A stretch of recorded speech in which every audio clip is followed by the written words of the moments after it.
მოგესალმებით ძვირფასო რადიო მსმენელებო და მაყურებლებო. ეს ბიზნეს სპეისია, საქმიანი პოდკასტი, სადაც საუბრობთ ბიზნესზე, ისე როგორც სინამდვილეშია. მე კი მისი ავტორი სერგო ოსოჯანიშვილი ვარ. დღეს ვსაუბრობთ ერთ-ერთ ყველაზე აქტუალურ თემაზე, შრომით ურთიერთობაზე, დასაქმებაზე და შრომით უფლებებზე. და ზოგადად იმ ცვლილებებზე, რაც ბოლო წლების განმავლობაში განხორციელდა. რატომ უჭირთ კომპანიებს კადრების, ასე ვთქვათ, აყვანა, ხო, რატომ იზრდება შრომითი დავების რაოდენობა საქართველოში და ზოგადად რა გამოწვევები მოაქვს უცხოელის დასაქმებას საქართველოში. მოკლედ შეგახსენებთ, რომ დღევანდელი პოდკასტის წარმდგენი და გენერალური პარტნიორი არის DPT Consulting, იურიდიული კომპანია და თქვენთვის მონატრებული, ორი კვირის მონატრებული თანადამფუძნებელი ამ კომპანიის ჯონი ჩონიაძეა ჩემთან ერთად, რომელიც დღევანდელ პოდკასტს გაუწევს მოდერაციას. მოგესალმები ჯონი. მოგესალმები სერგო. შეგნებულად არ წარვადგინე ჩვენი სტუმარი, მინდა დაგითმო. დიდი სიამოვნებით.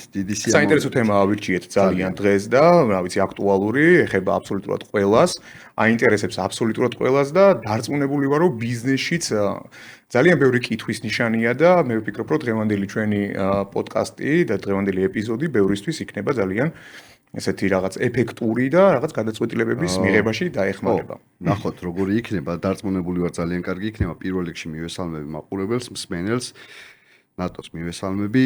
უმნიშვნელოვანესი საკითხი არის ჩემი აზრით განსაკუთრებით ახალი რეგულაციების პირობებში, რომელიც 1 აპრილიდან ამოქმედა, თუ სწორად 1 მარტიდან ამოქმედა ახალი რეგულაციები შრომითი მიგრაციის შესახებ, მაგრამ სანამ შრომითი მიგრაციამდე და ზოგადად საკითხებამდე გადავალთ, პირველ რიგში უმნიშვნელოვანესია საქართველოს მოსახლეობის დასაქმების პირობების შესაბამისობა კანონთან. და როგორც ადამიანის უფლებათა დაცვის სფეროში მომუშავე გამოცდილების მათ შორის მქონე ადამიანს ეს საკითხი რა თქმა უნდა განსაკუთრებით საყურადღებო და მნიშვნელოვანია ჩემთვის და არა მხოლოდ პროფესიული გადმოსახედიდან გამომდინარე, არამედ ნებისმიერი ადამიანისთვის საქართველოში, იმიტომ რომ შრომის უფლებები და რაც ყველაზე მნიშვნელოვანია იცოდე როგორ დაიცვა შენი უფლებები არის კრიტიკულად მნიშვნელოვანი და ვინ თუ არა ნატო ნათენაძე ის უნდა წავიკითხოთ თქვენი რეგალია საქართველოს პროფესიული კავშირის გაერთიანების აპარატის უფროსი შრომის სამართლის სპეციალისტი არის დღეს ჩვენი სტუმარი და გარდა ამ რეგალიისა თუ სწორად მაქვს ინფორმაცია შრომის ინსპექციაშიც კონდათ კარიერული გამოცდილება. კი ბატონო, მოგესალმებით მეც. მივესალმები თქვენს მაყურებელს, მსმენელს, გადაგიხდით მადლობას მოწვევისთვის და ესეთი საინტერესო თემებით დაინტერესებისა და გაშუქებისთვის. მადლობა თქვენი დროისთვის. მადლობა კიდევ ერთხელ დასაწყისშივე პატარა შესავალს გავაკეთებ და მცირე სიახლის შესახებ მივაწვდი ინფორმაციას მსმენელს და მაყურებელს. მოკლედ, რადგან მონაცემთა დაცვაც ჩვენი კომპანიის მიმართულება და შრომითი ურთიერთობის სამართლიც ასე ვთქვათ, ძალიან მჭიდრო თანაკვეთაშია ერთმანეთთან. DPT Consulting-ი ამ შაბათს 13-ია ხო? 13 ივნისს ატარებს workshops ამ მიმართულებით და დაინტერესებულ პირებს შეუძლიათ ინფორმაცია ნახონ ჩვენ ვებსაიტზე და Facebook გვერდზე. მე ვფიქრობ, რომ გამოვაქვეყნოთ კომენტარის სახითაც. ხო.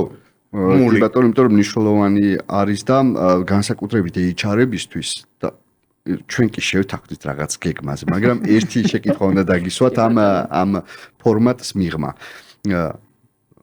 HR-ებთან დაკავშირებით მაქვს შეკითხვა, იმიტომ რომ ეს რეგულაცია და ზოგადად ამ კანონის აღსრულება, პრაქტიკაში იმპლემენტაცია, უფლებების და ვალდებულებების გათვალისწინება, როგორც წესი ორგანიზაციებში ეკისრებათ ადამიანის რესურსების მართვაზე პასუხისმგებელ პირს და HR-ები. ვთქვათ, შევამოკლოთ კიდევ ერთი ბარბარიზმი გამოვიყენოთ და უკაცრავად ხშირად გვიწევს ხოლმე ესე უცხოენოვანი სიტყვების გამოყენება და იმიტომ.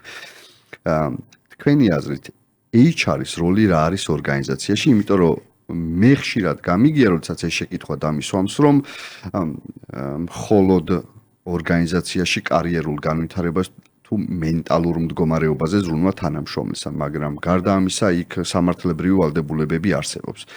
რა როლი აქვს HR-ს ორგანიზაციაში, ვინ არის ეს? მადლობა კითხვისთვის. ნამდვილად ეს არის უმნიშვნელოვანესი პოზიცია ნებისმიერ ორგანიზაციაში განურჩევლად სექტორისა.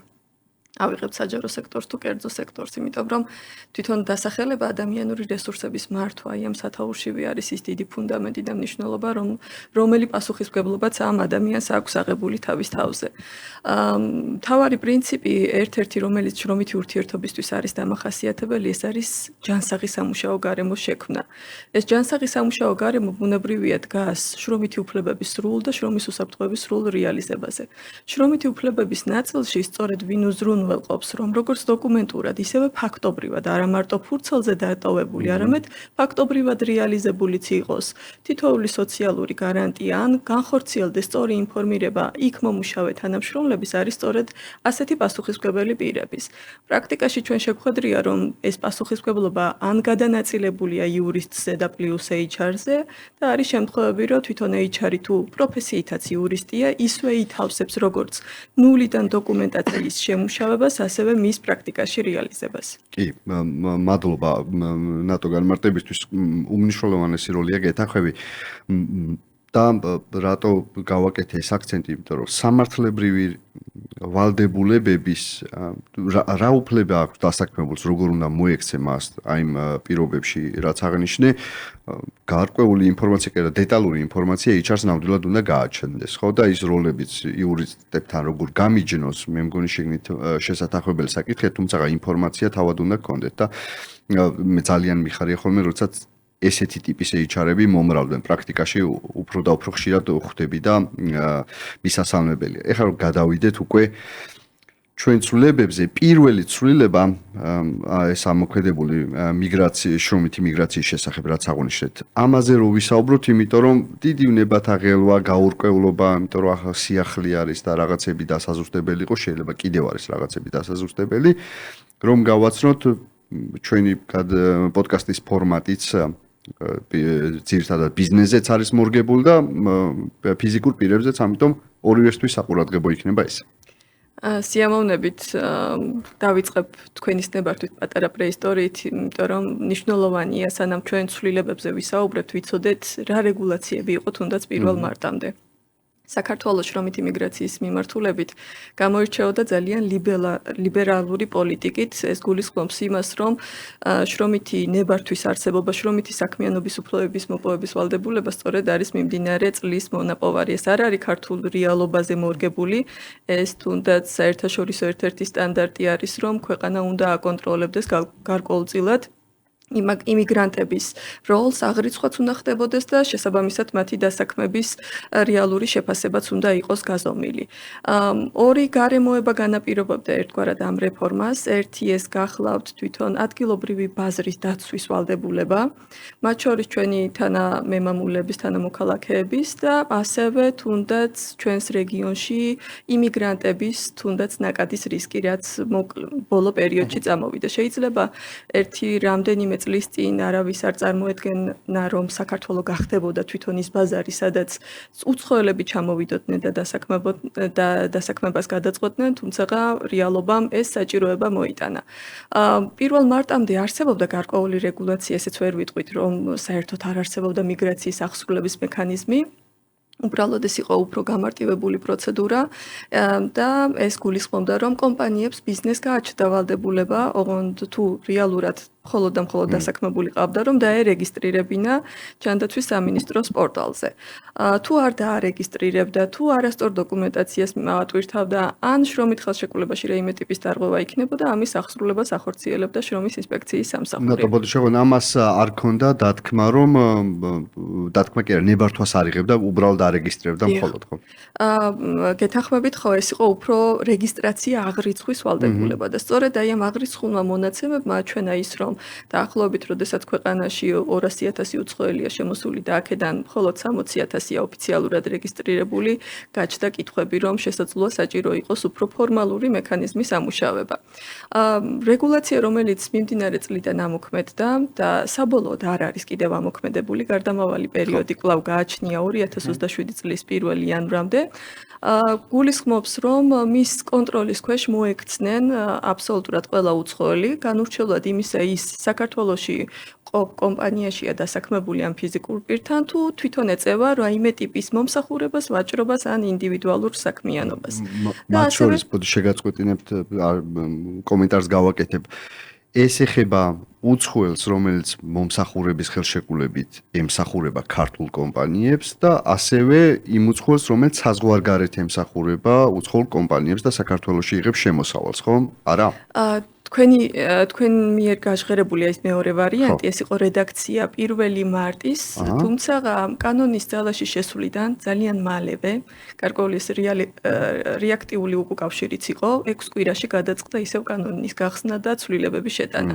ისეთი პირები მოექცნენ ამ რეგულაციაში, რომლებიც არ უნდა მოქცეულიყვნენ და პრაქტიკა მაჩვენა, რომ პირთაწრეა შესამცირებელია და გამონაკლის პირთაწრე გასაზრდელია, ვიზეც კანონი არ უნდა გავრცელდეს. შესაბამისად კონკრეტულად ეს ვის ეხება? კი ბატონო.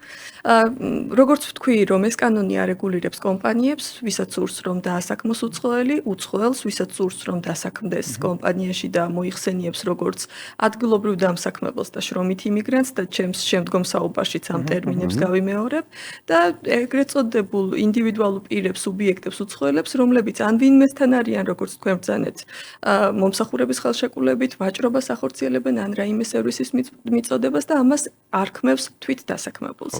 და ასევე სუბიექტი ყავს მომსახურების ორგანიზატორი, რომელიც ესეთი ინდივიდისგან, რომელიც დამოუკიდებლად ახორციელებს საქმიანობას, იღებს რაიმე ფინანსურ სარგებელს. აი მაგალითად, Glovovolt თვითონ კომპანია ეს მოიაზრეს როგორც მომსახურების ორგანიზატორად. კიდე რომ დავაკონკრეტოთ ცნობილია რომ რუსეთ-უკრაინის ომის პერიოდში ძალიან ბევრი უცხოელი შემოვიდა და ამაზე საუბრებიც იყო, მაგას არ აქვს არსებითი მნიშვნელობა, მაგრამ ფაქტია რომ ეს ადამიანები საქართველოში იმყოფებიან და სხვა უცხოელებიც, რომლებიც ცხოვრობენ საქართველოში, რეგისტრირებული არიან მცირე მეწარმეებად, იმიტომ რომ ხშირად მიწევს ხოლმე coworking-ში მუშაობა, საერთო სამუშაო სივრცე სადაც და ძალიან ბევრი ესეთი ადამიანი რომლებიც რეგისტრირებული არიან საქართველოში მცირე მეწარმე გადასახადის გათვალისწინებითაც, იმიტომ რომ ცოტა არ გადასახდელ და არა ქართულ, არამედ უცხოურ კომპანიებს ემსახურებიან. ესეთ ადამიანებზეც ვრცელდება კანონის მოქმედება თუ არა? როგორც გითხარით, აი 6 კვირის განმავლობაში ვრცელდებოდა, თუმცა 15 აპრილის რედაქციით ესეთი პირები ამოიღეს ამ კანონის რედაქციიდან. მინდა აი თქვენ კითხვასაც მივუბრუნდე. იყოს რაღაცა მექანიზმი, ანუ ავლის, ასე ვთქვათ, კანონის. ლოგიკა რთულად ასახსნელია, გულწრფელად გითხრათ, რას ეფუძნება იმ პირთასის ჩამონათვალს, ვინც ამ გამონაკლისში არიან შესულები.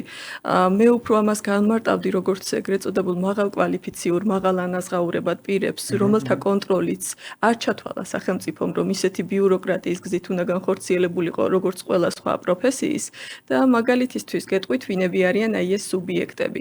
პირველ რიგში, შრომითი მიგრაციის რეგულაცია არ ვრცელდება იმ უცხოელზე, რომელსაც უკვე აქვს მუდმივი ბინადრობის ნებართვა მოპოვებული, საერთო ქუდი რო შევთანხმდეთ, ეს ყველანი არიან ის უცხოელები, ვინც საქართველოში მაქსიმუმ 10 წლის განმავლობაში იმყოფებიან. ეს სუბიექტები, ვიზაც საერთოდ არ ვრცელდება რეგულაცია, არ სჭირდება შრომითი საქმიანობის უფლების აღება, ან შრომითი ბინადრობის ნებართვის და ასე შემდეგ არიან აკრედიტირებული ჟურნალისტები, საკონსულოს თანამშრომლები, საერთაშორისო ორგანიზაციის თანამშრომლები. ასევე როგორც საინვესტიციო ბინადრობის ნებართვის, ასევე მთავრობის მიერ გაცემული სპეციალური ნებართვის მქონე პირები. ნატო ის ერთი განმარტებაც რო გავაკეთოთ, რა გარკვეულწილად არის ბინადრობის უფლებაზე მიბმულიც, ხო ეს ყველაფერი. და აი პროცედურები მე სადაც უფრო რელევანტურია, ხო დიპლომატიაზე და საინვესტიციოზე. სიამოვნებით ეს არის ერთმანეთზე ძალიან გადაბმული რეგულაცია, რომ 2 სამინისტრო სჭირდება უცხოელს, რომ გარკვეულწილად ბიუროკრატიული თემები მოაგვაროს. და შემდეგ რომელი. კი, სიამოვნებით.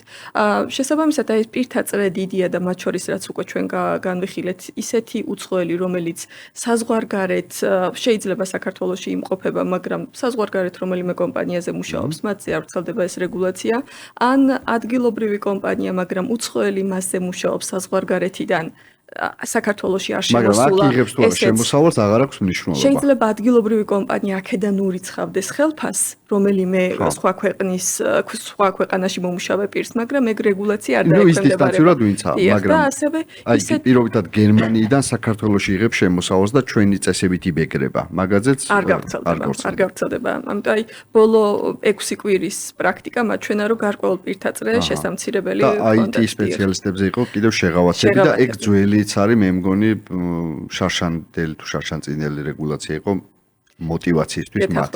სანამ ეს საერთოდ რეფორმა მუშავდებოდა, IT სექტორი და IT სპეციალისტები დაპრიორიტეტდნენ როგორც საშეღავათო პირებად. აი მაგალითად თუ შრომით საქმიანობის უფლების მოპოვების ვადა პირველი ნებართვის მოპოვების 6 თვიდან 1 წლამდეა, IT სპეციალისტ პირდაპირ 3 წლიანს აძლევენ. ასევე ბიუროკრატიული მომენტები უფრო ნაკლებად აქვთ ვიდრე ნებისმიერ სხვა პროფესიის წარმომადგენელს. თქვენის ნებართვით აი ვახსენებ იმ დოკუმენტებს, იმიტომ რომ კლასიკური შემთხვევისგან განსხვავებით აქ შეიძლება ჯამში დასჭირდეს უცხოელს 4 დოკუმენტი.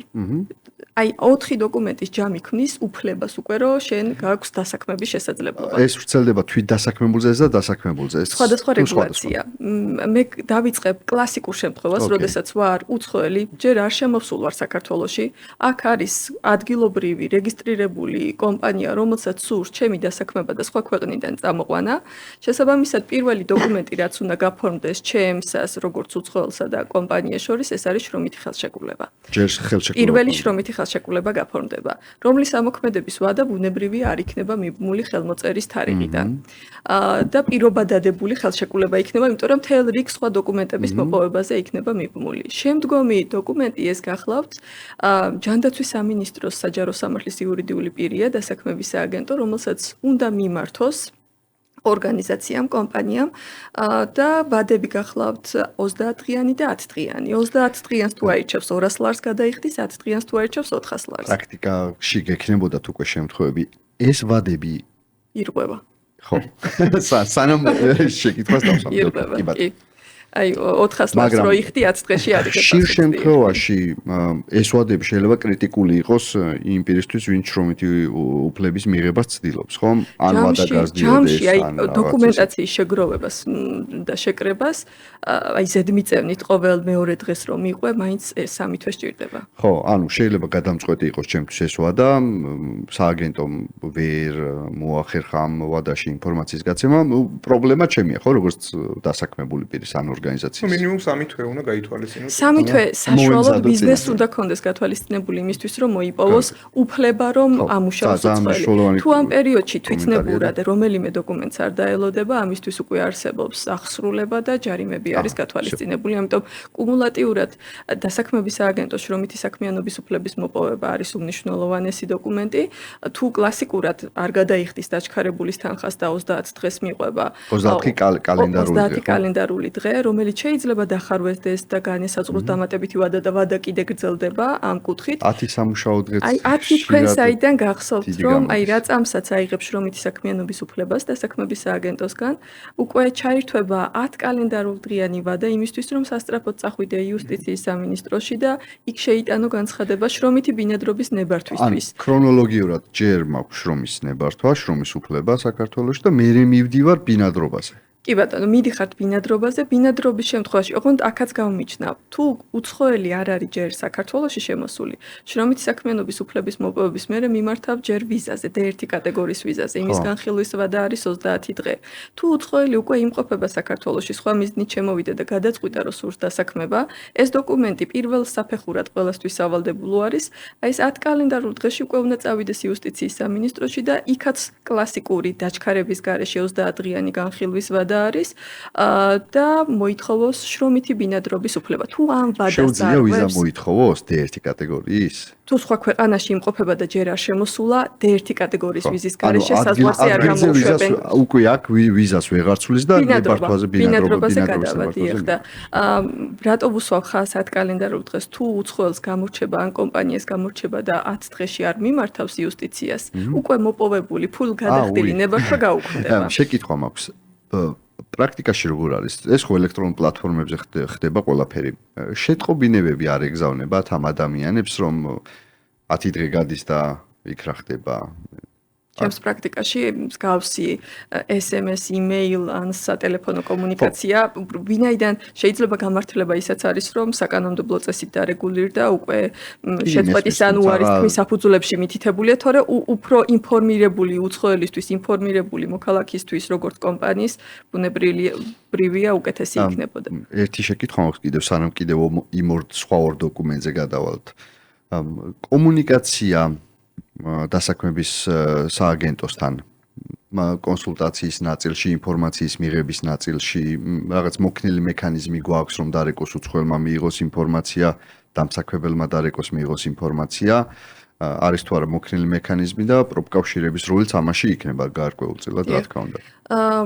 რაც შეეხება კომუნიკაციის ფორმაციას, გახლავთ ცხელი ხაზი და იმეილი, რა გზითაც როგორც კომპანიას, ასევე უცხოელს შეუძლია გარკვეული ინფორმაცია დააზუსტოს უშუალოდ ამ მიმართულებით. პროფკავშირიც თავის მხრივ ახორციელებს ცნობიერების ამაღლებას თუნდაც აი ამ შრომითი მიგრაციის ან უფლებრივის მიმართულებით და იმ მავალდებულებელი ნორმების განმარტებას, რომელიც შეიძლება ბუნდოვანი იყოს ან საჭიროებს გარკვეულ დაკონკრეტებას. მადლობა დიდი. ნებართვებზე გავჩერდით დავიზებზე. თუ სტუდენტზე სხვა კატეგორიის ვიზა გაიცემა, ხო, თუ არ ვცდები?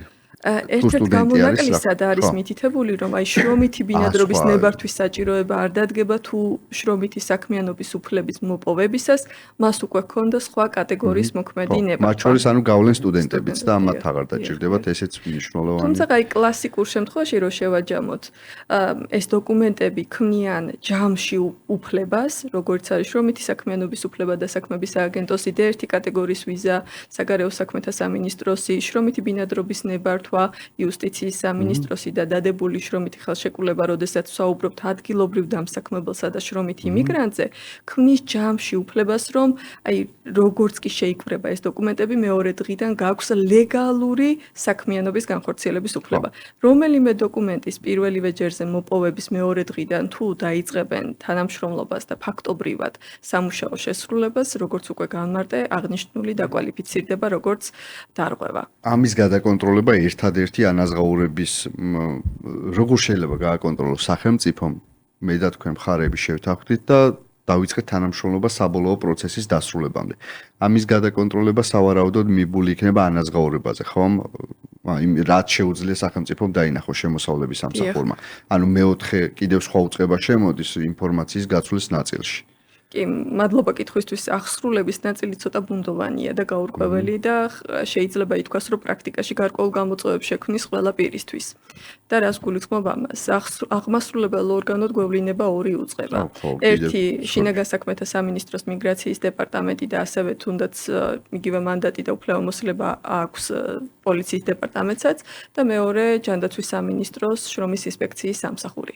არის იდენტური მუხლები, რომელზეც შეუძლიათ ერთდროულად განახორციელონ რეაგირება, დროში აცდენა ბუნებრივია იქნება, მაგრამ ერთი და იგივე დანაშაულზე ერთი და იგივე პირის მიმართ რამდენიმე ორგანოს მხრიდან განხორციელებული დასანქცირება, რომელი ჯარიმაც არ არის ნამდვილად ცოტა, თან ჯარიმების კლასიფიკაცია ითვალისწინებს, რომ ერთდროულად რამდენიმე პირიც კი იქნეს დაჯარიმებული, შეიძლება გამოიწვიოს კვეთა, რომ სადღაც პირობითად თუ გააჩერა მიგრაციის დეპარტამენტმა დააჯარიმა, ვერ მოასწრეს პროგრამაში დროულად ოქმის ატვირთვა და ხო, აი თეორიულად, ჰიპოთეტურად შესაძლებელია, როდესაც მუხლის პუნქტი, ქვეპუნქტი არ არის დაკონკრეტებული ექსკლუზიურად რომელიღაცა ორგანოსი არის, რომ ეს ნაწილი ესე დარეგულირდეს. ერთი როლების ეგ თანაკვეთა რაც ახსენეთ და მეორე როგორც ჩანს საკმაოდ ბევრი უწყების რაღაც თანამშრომლობა არის მნიშვნელოვანი. გარდა ისედაც დარეგულირებულია, მაგრამ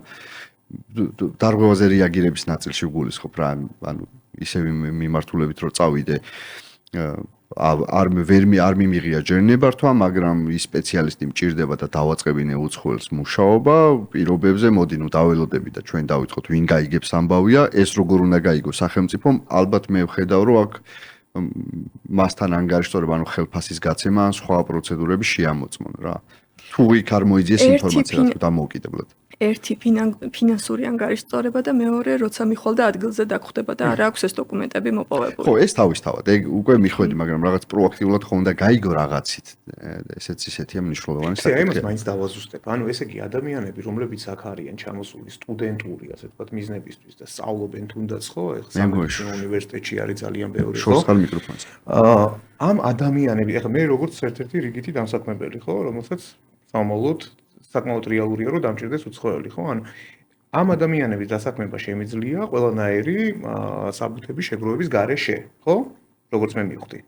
ასე იყო 2020 წლამდე. ეხლა განურჩევლად რომლებიც აქ განურჩევლად ბინადრობის ნებართვისა მოქმედი რომელი კატეგორიის არის, ყველასთვის მაინც სავალდებულო არის პირველი დოკუმენტი, რომელიც თქვი ჯანდაცვის სამინისტროს დასაქმების სააგენტოსი შრომითი საქმიანობის უფლების მოპოვება. ცალმხრივი არა, ერთ დოკუმენტს არ ეყრდნობი, რამდენიმე გჭირდება.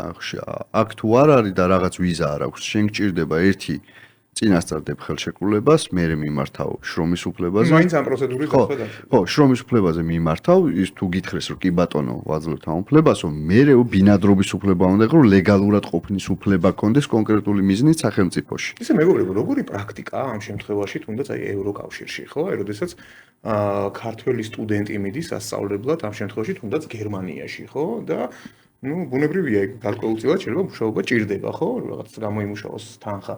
ანუ იქ როგორი შემთხვევებია, ანუ იქაც ჭირდება, იქ ამდენი რაღაც პროცედურების გავლა და გარკვეული პერიოდი თუ უფრო გამარტივებულია პროცედურა. ზოგადად რეფორმა არ არის მხოლოდ აი ქართულ რეალობაზე და ქართულ გამოწვევებზე მორგებული, ეს ინოვაციური ჩვენ მიერ მოგონილი არ არის. საერთაშორისო მათ შორის ევროკავშირის სტანდარტი არის, რომ უნდა არსებობდეს შრომითი საქმიანობის ნებართვები. ჩვენთან არის რამდენიმე საფეხურიანი სისტემა, შეიძლება რომელიმე ქვეყანაში მხოლოდ ერთი დოკუმენტის მოპოვება სრულებით საკმარისი იყოს, მხოლოდ ერთ უწყებასთან კომუნიკაცია იმისთვის, რომ უკვე ლეგალური დასაქმების შესაძლებლობა მოგეცეს. ჩვენ შემთხვევაში, როგორც უკვე აღვნიშნეთ, რამდენიმე სამინისტროა ჩართული, მინიმუმ 3 სამინისტროა ჩართული საქმიანობის უფლების წარმოშობაში და 2 უწყება ჩართული ამის აღსრულებაში. 5 ორგანიზაცია ახორციელებს ამ პროცედურას. თან ჯანდაცვიდან 2 სხვადასხვა დეპარტამენტი, CP არის. დიახ და შესაბამისად, აი, როდესაც შემოდის ამდენი ორგანიზაცია, ამდენი ვადა, ამდენი ფინანსური ფაქტორი და საწყის ეტაპზე რეფორმა ახალია ბევრისთვის, თქვენი ეთერით საუკეთესო საშუალებაა, რომ კიდევ ერთხელ განვუმარტოთ და მივაწოდოთ ის ინფორმაცია, რისი დაცვის ვალდებულებაც გააჩნიათ. არის გარკვეული რეგულაციები, რომელიც მხოლოდ კანონის დონეზე არ იქნა დატოვებული და განმარტება განხორციელდა, რომ მთავრობის დადგენილების პრეროგატივა გახდება თუნდაც გარკვეული საგამონაკლისო მექანიზმების საკითხების დარეგულირება. თავარი ის კი არ არის, რომ პირობითად პირიქით მივესალმები ჩემ პირად აზრს გიზიარებთ, რომ ადგილობრივი ბაზარი უნდა იყოს. რა თქმა უნდა, ამას მეგონი ყველა ვიზიარებთ. კი, წინაპლანზე დაპრიორიტეტებული. ამ ნაწილში მთავარი არის ის მომენტი, რომ როდესაც მოხდება რეგულაცია, ამის სწორი აღსრულება განხორციელდეს და ამ რეფორმამ ნამდვილად იმუშაოს ის მიზნები და თუნდაც პათოსი და მთავარი აქცენტები, რაც აქვს, მოხდეს რეალიზება. რამდენიმე მნიშვნელოვანი საკითხი იყო, ეს დოკუმენტები, შრომის უფლება რომ მიიღო, მოკლედ მე როგორც მახსოვს, უნდა დაასაბუთო, რატომ გჭირდება უცხოელ და საქართველოს მოქალაქე რატო ვერ შეასრულებს ამ მოვალეობას, ხო? შრომის ბაზრის ტესტი. ამ რეფორმის მთავარი გული ამ სახელით, ხო, ეს ოფიციალური ტერმინი არ არის, მაგრამ როგორც გითხარით, ეს ფორმატი, რასაც ამოწმებს სახელმწიფო არის სწორედ შრომის ბაზრის ტესტი. აქაც საგამონაკლისოები, როგორც საერთოდ ყველა შემთხვევაში არსებობს. ხო, კვალიფიკაციაზე. კი, უბრალოდ აი მაგათად არ გადიან საერთაშორისო კომპანიები, ასევე არ გადიან მაღალანაზღაურებადი პირები, ვისაც მაღალი ხელფასი აქვთ ამ შრომის ბაზრის ტესტს არ დაექვემდებარებიან. მაღალი ხელფასი რამდენია? დაახლოებით თუ არ ვცდები 15,000-ის ზემოთ არის. თუმცა ეს თანხაც ხელოვნურად რომ არ ჩაიწეროს ხელშეკრულებებში, შრომით ხელშეკრულებაში გადამოწმებას დაექვემდებარება კონკრეტულად თემატურ სამინისტროსთან მიმართებით. შრომის ბაზრის ტესტი გულისხმობს, რომ 10 სამუშაო დღეში ოღონდ ეს ეხება არა ინდივიდს, რომელსაც სურს თვით დასაქმება და თვით აქტივობა, არამედ კომპანიას, რომელსაც სურს, რომ აიყვანოს უცხოელი. მან 10 სამუშაო დღეში worknet.gov.gr არის ესეთი ვებგვერდი, ეს დასაქმების აგენტოსი უნდა განაცხადოს და დადოს ვაკანსია. თუ სახელმწიფო არ შესთავაზებს საქართველოსთან ადგილობრივი ბაზრიდან პირს, მას უკვე წარმოეშობა შემდგომში უფლება, რომ სხვა საიტზე კიდე ხელმეორედ დარეგისტრირდეს და მერე იქ მოითხოვოს შრომითი საქმიანობის უფლების წარმოშობა. ერთგან განათავსებს ვაკანსიას და იქ უკვე სახელმწიფო ცდილობს, რომ იმ კვალიფიკაციის მოთხოვნების მქონე პირი ოღონდ ეს დასაქმების ხელშეწყობის სააგენტო იქნება, რომელსაც უკვე ინფორმაცია აქვს და თავაზობს კანდიდატს, რომ ეს თუ ვერ იპოვან კონტრარგუმენტი კომპანიამ ისეთი წარუდგინა, რომ მე ვინც ყავს მოძიებული საზღვარგარეთიდან მისი კვალიფიკაცია, სტაჟი, გამოცდილება იმ პროექტებზე მუშაობა და ასე შემდეგ უფრო პრიორიტეტულია ვიდრე შემთავაზობ და ეს არგუმენტირებული კომუნიკაციის პროცესი მიდის სახელმწიფოსა და ბიზნეს შორის. თუ ეს მხედველობაში მიიღება, უკვე მეორე ეტაპზე გადავა სრულიად ახლა. ბევრი შეკითხვა მიჩნდება ეხლა მონაცემთა დაცვის მიმართულებით, მაგრამ თავი დავანებოთ ამას. კომპლექსური პროცესია დამსაქმებლისთვის ამ შემთხვევაში და რომ დავასწრო დამსაქმებელი ამოწმებს, ანუ დამსაქმებელი აბსოლუტურად არის საქმის კურსში და თავად არეგისტრირებს დასასაქმებელს, მოდი ჯერ ესე დავარქვათ პირს დასაქმების ხელშეწყობის სააგენტოს ბაზაში, რომელმაც ნებართვა უნდა გასცეს შრომის უფლებაზე. რა ხდება თვითდასაქმებულზე? და მნიშვნელოვანი ეხა პრაქტიკაში რაც დამიდგა საკითხი თუ კომპანიამ გააფორმა მომსახურების ხელშეკრულება უცხოეთის მოქალაქე პირთან დამოუკიდებლად შეუძლია თუ არა რაიმე ელექტრონულ პორტალზე გადაამოწმოს მისი სტატუსი ნებართვასთან დაკავშირებით. პირველი განმარტავ, რომ თვითდასაქმებულის რეგულაცია განსხვავდება შრომითი იმიგრანტის რეგულაციისგან. თვითდასაქმებული გამოტოვებს შრომითი ბაზრის ტესტის შემოწმებას და პირდაპირ გადავა იმ დოკუმენტაციის წარდგენაზე, რომელიც არის მთავრობის 70 არის ესეთი 70 ნომერი. ამ მთავრობის დადგენილებით გათვალისწინებულ კრიტერიუმებს, მას განსხვავებით შრომითი იმიგრანტისგან ჩაუტარდება ვიდეო გასაუბრება, მაქსიმუმ 15 წუთიანი რომ დაინახოს სახელმწიფომ და ვიზუალურად შეხედოს, რომ ეს ნამდვილად ის მონაცემები, რაც არის წარმოდგენილი რეალურად ამ ადამიანის არის. გასაუბრებისას მოწმდება ბიზნეს გეგმა, პროექტები, რაზეც სურს იმუშაოს და ასე შემდეგ. ერთი მნიშვნელოვანი დეტალი, შრომითი საქმიანობის უფლება და ზოგადად ჯამურად ეს შრომითი ნებართვის არსებობა მიბმული არის კონკრეტულ პოზიციასა და კონკრეტულ სექტორზე. სფეროზე, ხო? დიახ, სფეროზე. აი პირობითად თუ კომპანია მოიპოვებს მაგალითისთვის ინჟინერის პოზიციაზე შრომითი საქმიანობის უფლებას, მას არ აქვს რომ წავიდეს და ეს კონსტრუქტორათაც დაასაქმოს იგივე უცხოელი ამ მოპოვებული ნებართვის საფუძველზე.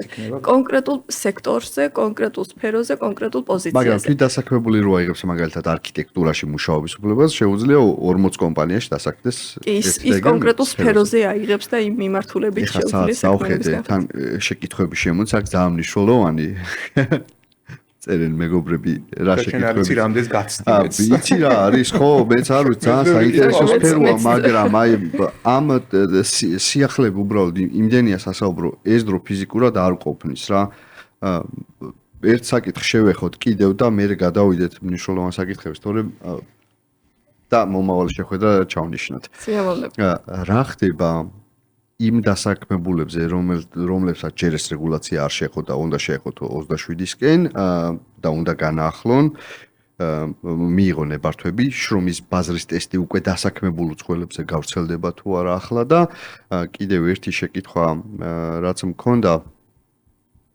დაწინაურების შემთხვევაში რა ხდება? პოზიციაზე დავასაქმე, მივიღე არქიტექტორად და არქიტექტორის ზემოთ რა. უფროს არქიტექტორად ვაწინაურებ, თავიდან უნდა გავიარო თუ არა იგივე პროცედურები.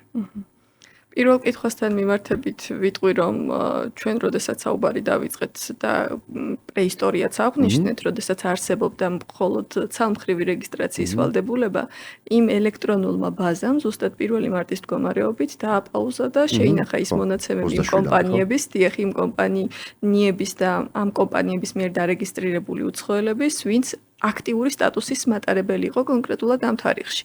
და სწორედ კანონმა შესთავაზა გარდამავალიდებულ პერიოდი, რომ მოსამზადებელი პერიოდი ამ ცვლილებებისთვის, რომ მათი მსგავსი შრომითი საქმიანობის უფლების მოპოვების ვადა აითვლება 2027 წლის 1 მაისიდან. ეს ბაზრის ტესტი გავრცელდება მათზე? 1 იანვრიდან. 1 მაისი ეს იყო თვით დასაქმებულების გარდამავალი, სულ ჯამში 2 გარდამავალი ვადა არსებობდა. შესაბამისად, როდესაც ვაუბრობთ, რომ აი რეგისტრაციას მხოლოდ და მხოლოდ კომპანიები ექვემდებარებოდნენ და მათი უცხოელები და ჩვენ განმარტეთ, რომ შრომითი ბაზრის ტესტიც უკავშირდება კომპანიებს და მათში მომუშავე დასაქმებულებს. ამიტომ იგივე რეგულაცია ჯერ WorkNet-ზე დარეგისტრირება ვაკანსიის შრომის ბაზრის ტესტის გავლა, შემდგომში ცალკე ამ ფაზის დაკმაყოფილების შემთხვევაში ცალკე სხვა ვებგვერდზე გადანაცვლება და იქ ცალკე სხვა დოკუმენტაციის მოპოვება დასჭირდებათ ყველა იმ უცხოელს, ვისაც 1 მარტის მდგომარეობით ჰქონდათ აქტიური სტატუსი. დაწინაურების შემთხვევაში რაც შეეხება პოზიციის ცვლილებას, მოდით დავარქვათ უფრო განმაზოგადოთ, ცალკე მუხლი არსებობს და ამას მიიჩნევს როგორც შრომითი საქმიანობის უფლების გარეშე საქმიანობას, კანონდებელი შრომითი მიგრაციის კანონი და ამის აღმასრულებელიც არის შრომის ინსპექციის სამსახური და შინაგან საქმეთა სამინისტრო. ეს არის მანდ არის სულ ჯამში 2 მუხლი. ერთი რომ თუ ცვლილება უნდა შეეტანა ადგილობრივ დამსაქმებელს და არ შეიტანა, ამ შემთხვევაშიც როგორც უცხოელს დააჯარიმებს, ასევე ადგილობრივ დამსაქმებელს. თუ ადგილი გვაქვს, რომ უნდა მოეპოვა შრომითი საქმიანობის ნებართვა და არ მოიპოვა, ასეთ შემთხვევაშიც კიდევ ცალკე მუხლი არის, რომ დაჯარიმდება ნებისმიერი ის პირი, როგორც უცხოელი ცალკე, ასევე ადგილობრივი დამსაქმებელი. ამიტომ ამით იმის განმარტებას ვცდილობ, რომ მანდატი აღსრულების ყველა დეტალზე იმდენად ფართოა, ჯარიმათა სპექტრი იმდენად ფართოა, რომ ისეთი შემთხვევა, როგორიც თქვენი მაგალითია კლასიკური დაწინაურება, წინ სიტყვა უფროსის დამატებით შეიძლება განმარტებული იქნეს როგორც იმ ვალდებულებად, რომელიც კომპანიას უნდა შეესრულებინა, უნდა დაბრუნებულიყო ისევ დასაქმების სააგენტოში 30 დღით ადრე, თუნდაც ან ვადის გასვლამდე და უნდა განეეხლებინა. კიდევ მნიშვნელოვანია ეს მსმენელს რომ მივაწოდოთ ინფორმაცია. ეხლა პრაქტიკაში ეს ყველაფერი როგორ აღსრულდება, ეს კიდევ ცალკე საკითხია, თუნდაც უკვე იმ დასაქმებულ პირებზე, ვისაც ეს რეგულაცია ჯერ არ შეეხო და უკვე უნდა შეეხოს, ხომ? შეიძლება პრაქტიკა შეცვალოს უწყებება, ვისაც ესე ვისი ვალდებულებაც ამის აღსრულება არის. კოტები იყო და არანაირი კოტა ნულოვანი არის კურიერებზე, მგზავრთა გადაყვანაზე, ანუ ეს ორი მნიშვნელოვანზე რო შევჩერდეთ და არ გავაგზავნოთ, კურიერად ვერ იმუშავებს უცხო ქვეყნის მოქალაქე და პირობითად ტაქსის მძღოლად, ან საერთოდ საქალაქო ტრანსპორტის მძღოლად, ხო, სადაც ყველაზე მეტი იყო, ხო, მაგრამ საინტერესოა ეს კომპანიები არიან, ზუსტად ის კომპანიები, რომელიც ყველაზე მეტად არიან და აქამდეც იყვნენ ყველაზე მეტად დამოკიდებული, ხო, აი უცხოელ იმიტომ აი რამდენად იყო ზოგადად ამის აი ეს ინტერესებიც ასე ვთქვათ, არ ვიცი, გათვალისწინებული, ხო, იმიტომ რომ ანუ აქ არ არის საუბარი პატარა კომპანიებზე, ხო, საკმაოდ დიდ კომპანიებზე და საკმაოდ დიდ ასე ვთქვათ კონტრიბუტორებზეა საუბარი ჩვენი ეკონომიკის, ხო, ანუ ეს კომპანიები და არ ვიცი, დაველოდოთ, ნახოთ რა შედეგები. ხო, ამაზე განმარტებაც ქონდა ჯანდაცვის მინისტრს ჰქონდა შეხვედრა, სანამ ეს კანონი ამოქმედებოდა და იქ განმარტებები გააკეთა ბიზნესის წარმომადგენლები, ყოველთვის ბიზნეს ასოციაციის მიერ იყო ორგანიზებული, ხო. განმარტებები იყო და დავანებოთ თავი ამ სიახლეებს, ინტერესი დავინახოთ, როგორი იქნება მსმენელისგან, მაყურებლისგან და დარწმუნებული ვარ, ძალიან დიდი იქნება და უფრო დეტალური ინფორმაციისთვის შეგვიძლია შემდეგი გადაცემები დავგეგმოთ, იმიტომ რომ უფრო მნიშვნელოვანი, უფრო არანაკლებ მნიშვნელოვანი საკითხები გვრჩება. არასრულწლოვანთა სეზონური დასაქმება და არასრულწლოვნების უფლებებზე რომ მოგვაწოდოთ ინფორმაცია. ნამდვილად აღნიშნული საკითხი აქტუალობას ეხლა უკვე ივნისიდან გამომდინარე უფრო იძენს, გარკვეულ სკოლებში დასრულდა და საგანმანათლებლო პროცესის, გარკვეულ სკოლებში მალე დასრულდება. შესაბამისად, ერთი მხრივ დამოუკიდებლობის ხარისხი ჯიბის ფულის შოვნა წამახალისებელი ფაქტორიც არის, რომ არასრულწლოვანმა თვითონ უზრუნველყოს, მაგრამ აქ არსებობს ორი მნიშვნელოვანი საკითხი. ერთი, რომ როგორც საერთაშორისო, ასევე ეროვნული სტანდარტებით აკრძალულია ბავშვთა შრომა და ეს ბავშვთა შრომის ტერმინი უფრო არის გაიგივებული ისეთ საქმიანობასთან, რომლის დროსაც როგორც ფიზიკურად, ასევე ფსიქიკურად და მორალურად ხელი ეშლება არასრულწლოვანს მის განვითარებაში და არის ასევე ბავშვის ეკონომიკური საქმიანობა. ეს არის უფრო ის ტერმინი, რომელიც დადებით კონტექსტში განიმარტება და სწორედ ამაზე არის დაშენებული მთელი რეგულაცია შრომის კანონმდებლობის, რომ ის აძლევს შესაძლებლობას არასრულწლოვნებს, რომ 16 წლიდან უკვე წარმოეშვათ ქმედუნარიანობა, 16 წლის ზემოთ მათ არ სჭირდებათ მშობლის კანონიერი წარმომადგენლის თანხმობა, რომ დასაქმდნენ. 14-დან 16 წლამდე სავალდებულოა კანონიერი წარმომადგენლის მშობლის თანხმობა და ასევე ის, რომ საგანმანათლებლო და პროცესსა და ფიზიკურ განვითარებაში ხელი არ ეშლებოდეთ. ამაზე მეტი 14 წლამდე შეიძლება დასაქმება კონკრეტულ სექტორებში, კულტურა, ხელოვნება, სპორტი და ასე სარეკლამო ბიზნესი და ასე შემდეგ. ამით იმის თქმა მინდა, რომ ბავშვის ეკონომიკური საქმიანობა მიღებული და დამკვიდრებული ფორმატი არის, თავარია ორგანიზაცია, რომელიც გადაწყვეტს, რომ დაასაქმოს არასრულწლოვანი, ზედმიწევნით მიყვეს ამ რეგულაციებს. ამ რეგულაციების დარღვევა გამოიწვევს სამაგი ოდენობით ჯარიმის დაკისრებას და შეიძლება სამუშაო პროცესიც კი შეუჩეროს. დიდი რისკია. თუ არასრულწლოვანობა, ჩემი აზრით, ბიზნესის. შეკითხვა მაქვს ესეთი. 14 წლამდე ან 16 წლამდე ბავშვი დავასაქმე, შემოსავალს ვინ იღებს, მშობელი თუ ბავშვი? ანაზღაურებას. 14, როგორც გითხარით, სრული შრომითი ქმედუნარიანობა წარმოიშობა 16 წლიდან და ზემოთ კი 16 წლიდან მას უკვე შეუძლია მშობლის გარეშე ნებისმიერი აქტივობის განხორციელება, 16 წლამდე, როგორიც თქვენი მაგალითია 14 წელი, იქ ფიგურირებს მშობელი. მშობლის წერილობითი თანხმობა, მშობლის მონაწილეობა, განსაკუთრებით 14 წლის ბავშვთან მიმართებით. იქ განხორციელდება. მშობლებზე კონტროლს ახორციელებს ვინმე? მშობელი არ ჯარიმდება. შევ თქვით კულტურის სფერო პირობითა და რაღაც ცუდი მაგალითი, ცუდი რატო რეალური მაგალითი ჩემი აზრით, მაგრამ შეიძლება შრომის ექსპლუატაციაც იყოს გარკვეულწილად 10 წლის ბავშვი მუდმივად ბევრი კონცერტი დაუგეგმოს, ბევრგან წაიყვანოს და ერთი ძალიან კარგი მაგალითი გვაქვს ქართულ რეალობაში, უბრალოდ არ მინდა მის აღნიშნა და თქმა. აქ მშობელზე მონიტორინგი როგორი არის? მშობლის მონიტორინგი არ ხორციელდება, პირდაპირ ვიტყვი. თუ პასუხისმგებლობა და ვალდებულება გათვალისწინებული ეს მოდის იმ ორგანიზაცია კომპანიაზე, რომელიც გადაწყვიტავს, რომ არასრულწლოვანს და არასრულწლოვნის მშობელს დაუკავშირდეს. და ეს უფრო არის იმით განპირობებული, რომ მოწყვლად ჯგუფში გაყავთ არასრულწლოვნები, შესაბამისად მიდგომებიც უფრო მკაცრი არის ამ მიმართულებით. როგორიც არის აი მაგალითად სამუშაო დროის ფაქტორი, უფრო ნაკლებია ვიდრე სრულწლოვან ადამიანთან მიმართებით. ზეგანაკვეთურად მუშაობა თანხმობის გარეშე დაუშვებელი არის. მძიმე სამუშაოებზე, სამშენებლო ობიექტებზე სამწუხაროდ შევხვედრილ ვართ და ეს გამოიწვევს თუ დაფიქსირდება ეს ფაქტი ესეთი სამშენებლო ობიექტის სამუშაო პროცესის შეჩერებას და მთელი რიგი ვალდებულებებია, რომელიც უნდა იქნეს პრევენციული.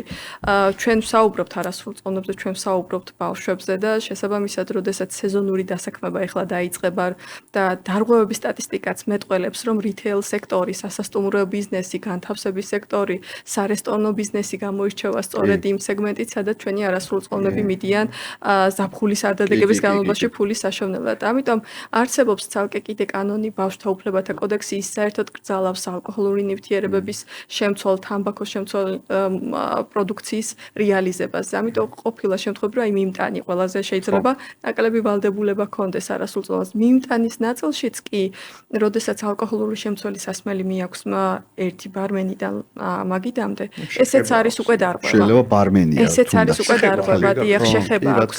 ასევე აი მაგალითად რიტეილ სექტორში თუ მუშაობს ის მოლარედ ან კონსულტანტად და მის უკან ალკოჰოლი ან თამბაქო იყიდება და ასეთ პირს დაასაქმებს კომპანია, აღნიშნულიც უკვე დარღვევა. ხშირ შემთხვევაში ჩემი წარსულის გამოცდილებიდან გამომდინარე გიზიარებთ, რომ დარღვევების უმეტესობა უფრო განპირობებული იყო ცოდნის არარსებობით და არა განზრახ, ანუ განზრახ არასრულწლოვნის ფაქტი, რომ გამოვლენილიყო დარღვევის კუთხით ერთეულებია და ამაზე რეაგირებაც ყოფილა. ხო და ჩვენი მიზანიც ეს არის რა, როგორც დამსაქმებელს, ისე დასაქმებულს მივაწვევთ ინფორმაცია, დასაქმებულებზეც რომ გადავიდეთ, ეხლა უკვე გაზრდა სრულწლოვან დასაქმებულებზე.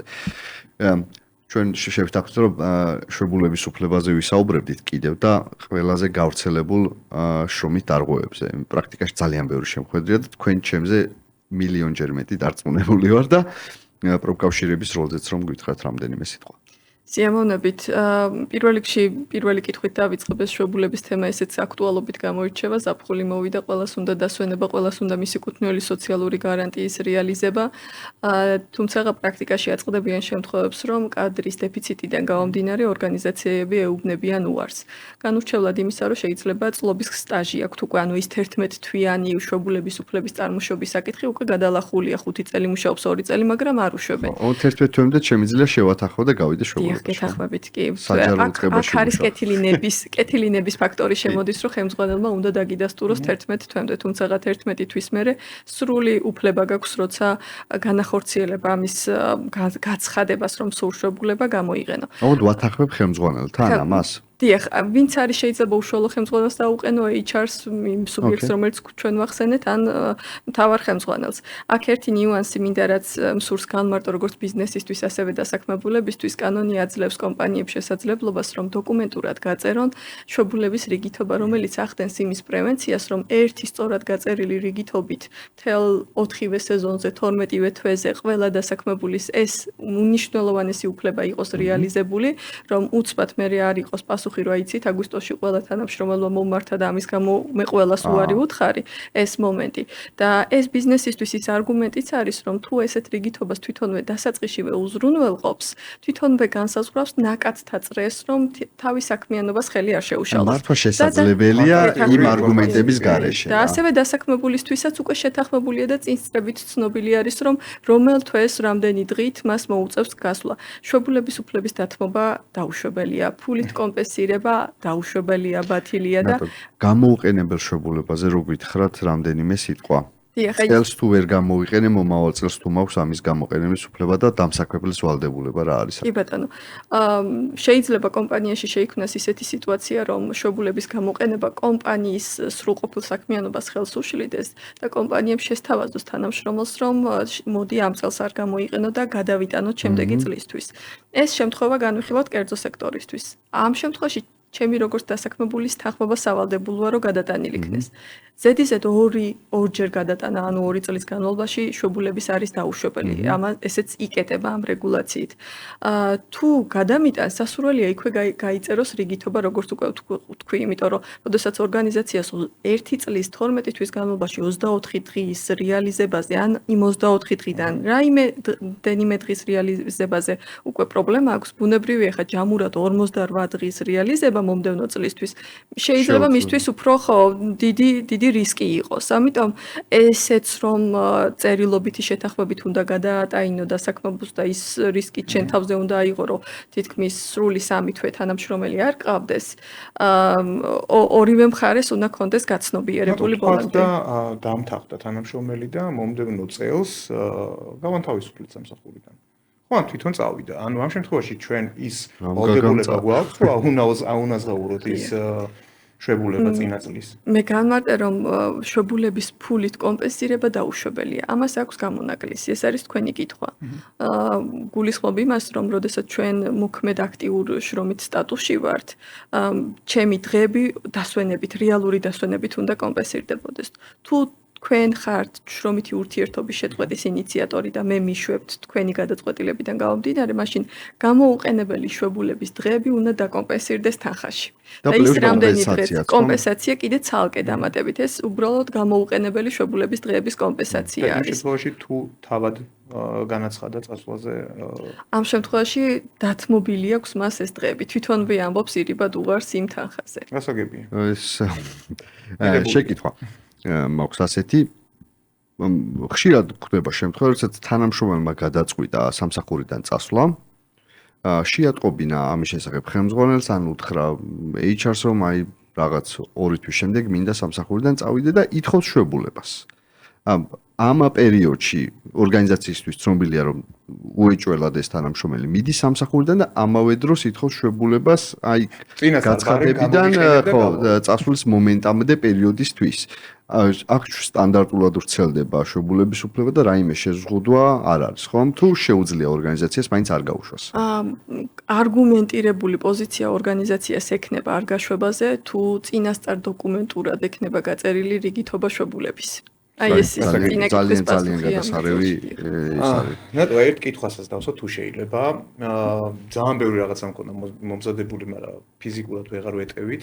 აი წარმოვიდგინოთ, რომ ეხლა რაღაც ერთ მაგიდასთან ვხედავთ და ამ საქმებლები, დასაქმებულები, ბიზნესი მოკლედ და თან მithumetes ეხლა გვისმენს, ხო, ამ ხელა აუდიტორიამ.